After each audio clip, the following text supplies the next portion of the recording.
नमस्कार विद्यार्थियों, मैं Anil Kumar Kaloriya, assistant professor in sociology, Seth Ranglal Kothari राजकीय स्नातकोत्तर महाविद्यालय राजसमंद, आप सभी का हार्दिक स्वागत करता हूं आपके अपने YouTube channel government college Rajsamand sociology में। विद्यार्थियों, आज हम अध्ययन करेंगे बीए सेकेंड ईयर सोशियोलॉजी के पेपर फर्स्ट सामाजिक अनुसंधान की विधियाँ। इसका जो टॉपिक है व्याख्यात्मक शोध या एक्सप्लेनेटरी रिसर्च। व्याख्यात्मक शोध को अध्ययन करने से पहले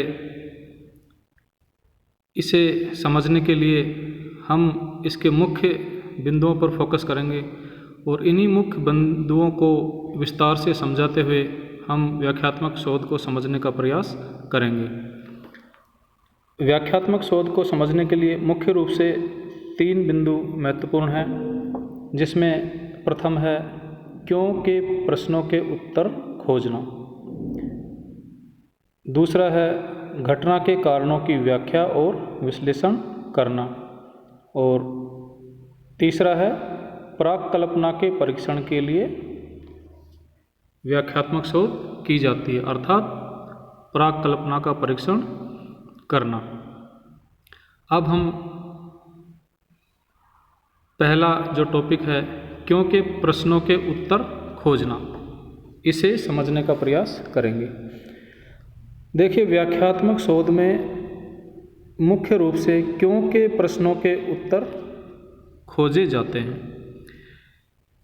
अब ये क्यों जो शब्द है ये क्या है और इसके क्यों के प्रश्नों के उत्तर कैसे खोजे जाते हैं, इसे समझने से पहले हम इससे पूर्व में डाले गए वीडियो का जो टॉपिक था वर्णनात्मक शोध, तो वर्णनात्मक शोध में हमने डिस्कस किया था कि वर्णनात्मक शोध क्या था कि इस शोध में क्यों की अपेक्षा क्या, कब, कितने, कैसे आदि प्रश्नों के उत्तर खोजने का प्रयास किया जाता है। लेकिन आज का जो हमारा अनुसंधान है व्याख्यात्मक अनुसंधान या व्याख्यात्मक शोध, इसमें हम क्यों के प्रश्नों के उत्तर खोजने का प्रयास करेंगे। अब जो पूर्व वीडियो में बताया गया था वर्णनात्मक शोध, उसमें क्या, कब, कैसे और कितने प्रकार के प्रश्नों के जो उत्तर कैसे खोजे जाते हैं, ये हमने उस वीडियो में अध्ययन किया था।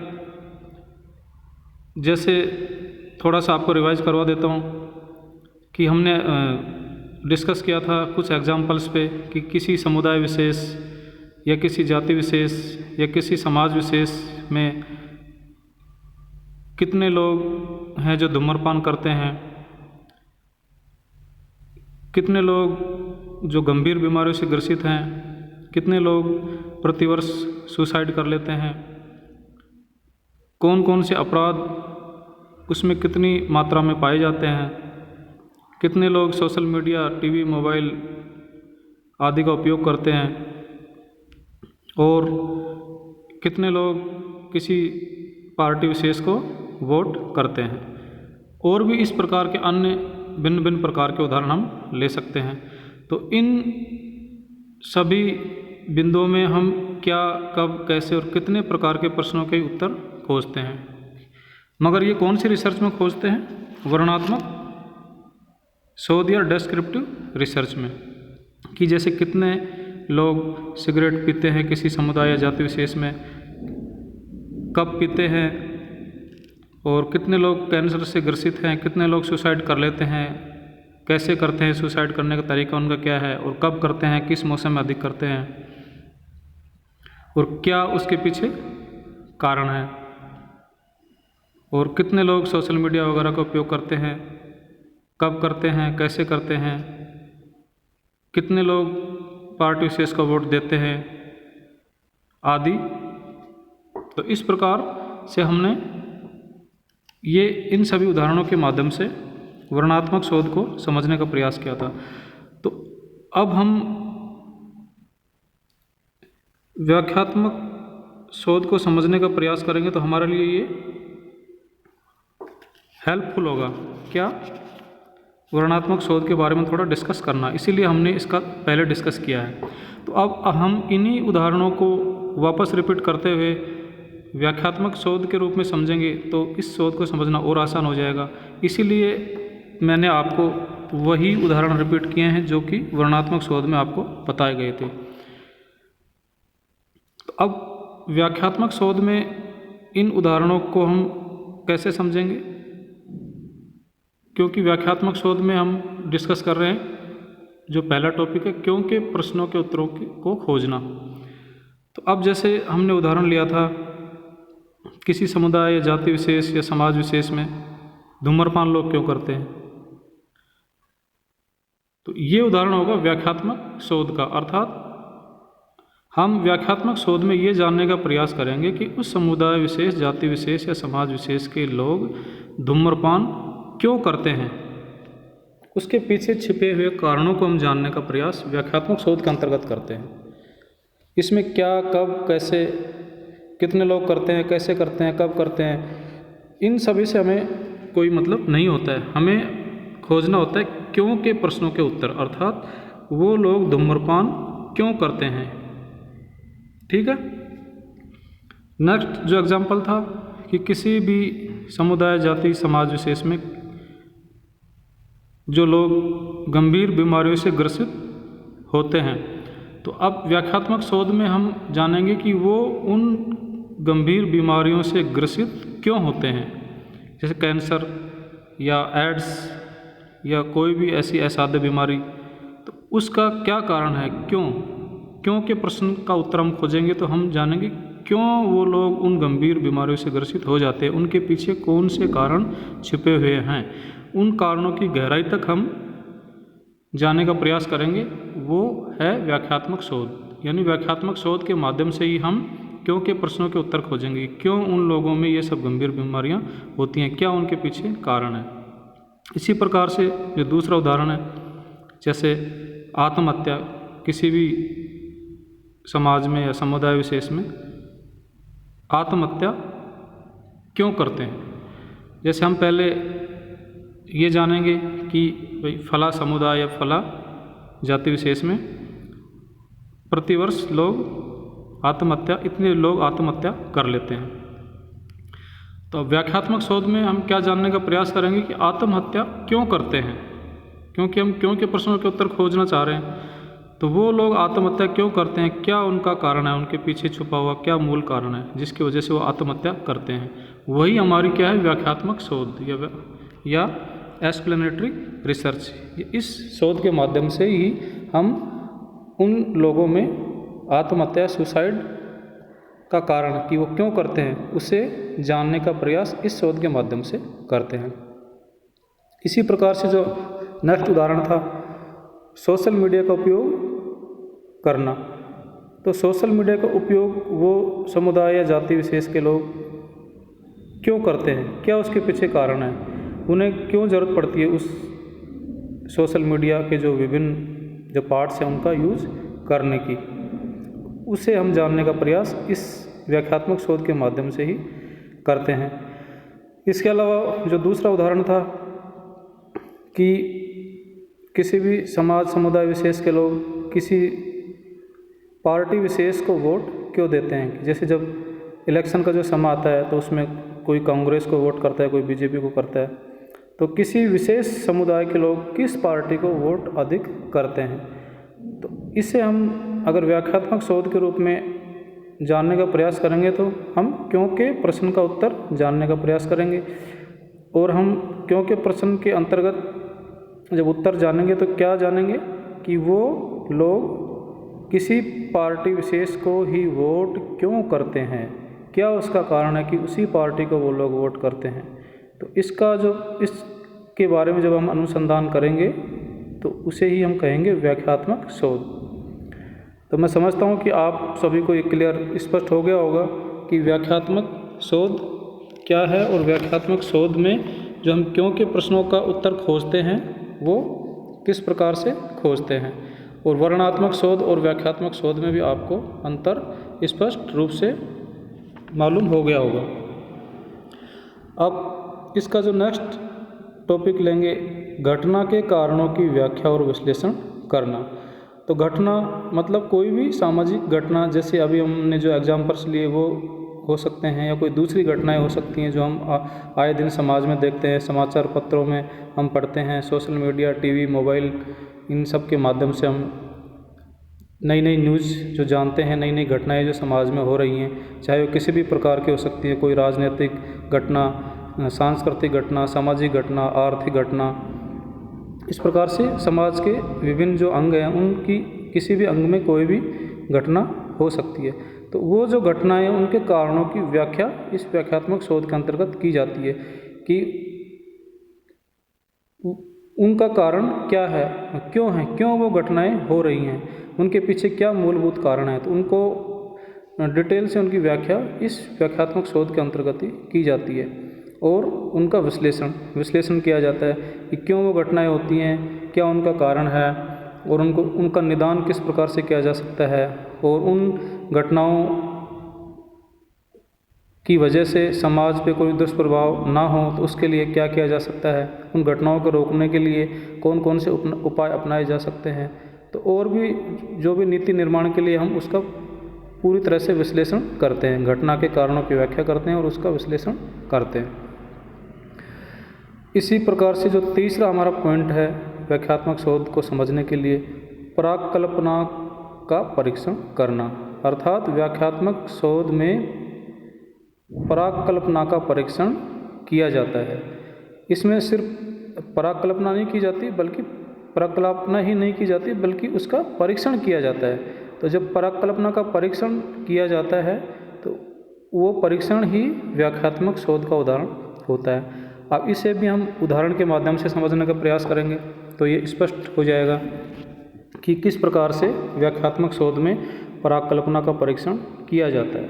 तो इसके लिए हम एक उदाहरण लेंगे, जैसे डॉक्टर और मरीज का, कि कोई भी मरीज जब उसको बीमारी होती है तो वो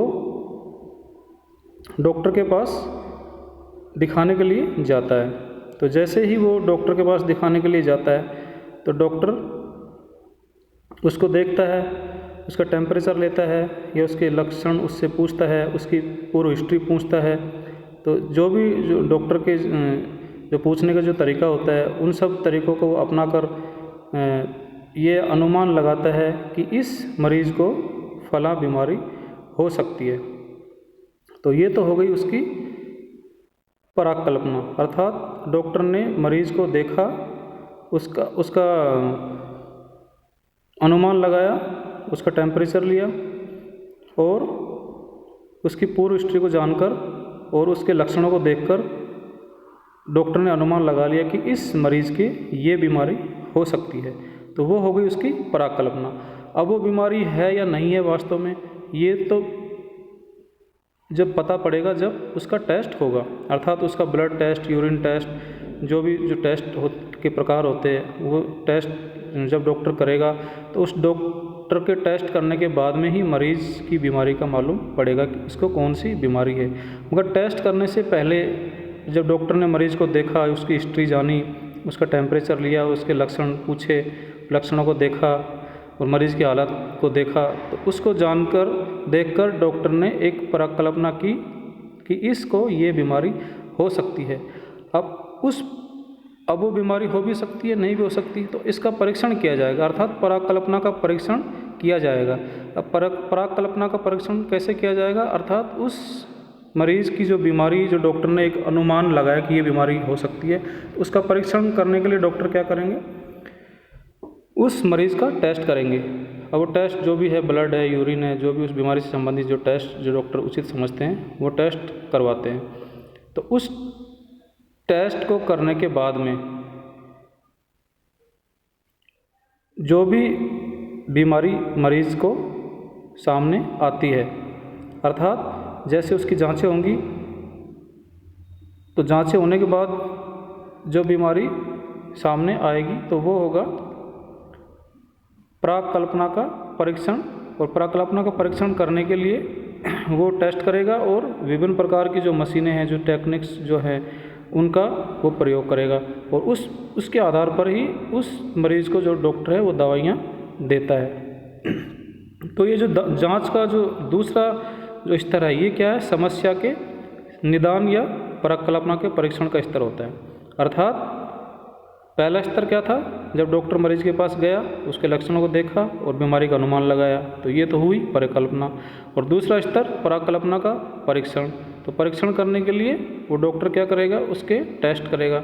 टेस्ट करने के बाद में ही बीमारी का मालूम पड़ता है। तो इस प्रकार से व्याख्यात्मक शोध में क्या होता है, परिकल्पना के परीक्षण के लिए की जाती है। अर्थात इसका जो उद्देश्य है वो क्या है, परिकल्पना का परीक्षण करना, अर्थात उस मरीज की बीमारी के बारे में जानना कि इस मरीज को ये बीमारी है। तो परिकल्पना का परीक्षण हो गया, डॉक्टर ने परिकल्पना की कि ये बीमारी हो सकती है, उसके पश्चात उसके टेस्ट किए और टेस्ट के माध्यम से जो बीमारी सामने आई तो उसका परिकल्पना का परीक्षण हो गया कि इस मरीज को ये बीमारी हो गई। तो इस तरह से जो व्याख्यात्मक शोध है वो परिकल्पना के परीक्षण के लिए ही की जाती है। तो अब इसमें क्यों के प्रश्न का उत्तर भी खोज लिया गया। कैसे, कि क्यों हुई इस मरीज को ये बीमारी, क्यों हुई, तो पता लग गया कि ये फला बॉडी में फला बैक्टीरिया, फला वायरस है, जो उसकी जांच डॉक्टर ने टेस्ट के माध्यम से की, तो उसके माध्यम से उस मरीज के बीमारी का मालूम पड़ा। तो इस प्रकार से इसमें क्योंकि प्रश्न के उत्तर भी खोजा गया और परिकल्पना का परीक्षण भी हो गया। तो इस प्रकार से और भी दूसरे कई तरह के उदाहरण हम ले सकते हैं जिसमें व्याख्यात्मक शोध के माध्यम से क्योंकि प्रश्नों का उत्तर खोजा जाएगा और परिकल्पना का परीक्षण किया जा सकता है। तो मैं आशा करता हूँ कि इन सभी उदाहरणों के द्वारा आपको व्याख्यात्मक शोध का अर्थ समझ में आ गया होगा। इसी प्रकार के हम और भी उदाहरण सोच सकते हैं और उनके बारे में क्योंकि जो प्रश्न हैं उनको उत्तर खोजने के लिए क्या करना है, उसके लिए जो भी हमें कार्य करने होते हैं वही व्याख्यात्मक शोध के अंतर्गत आते हैं। और जो हम परिकल्पना करते हैं किसी भी सामाजिक समस्या की, कि किसी भी समाज में कोई समस्या व्याप्त है, कोई भी सामाजिक समस्या, तो उसकी परिकल्पना करेंगे कि वो समस्या क्यों व्याप्त है। अब हम पहले सोचेंगे कि ये कारण इसके हो सकते हैं, तो वो तो हमारी परिकल्पना हो गई।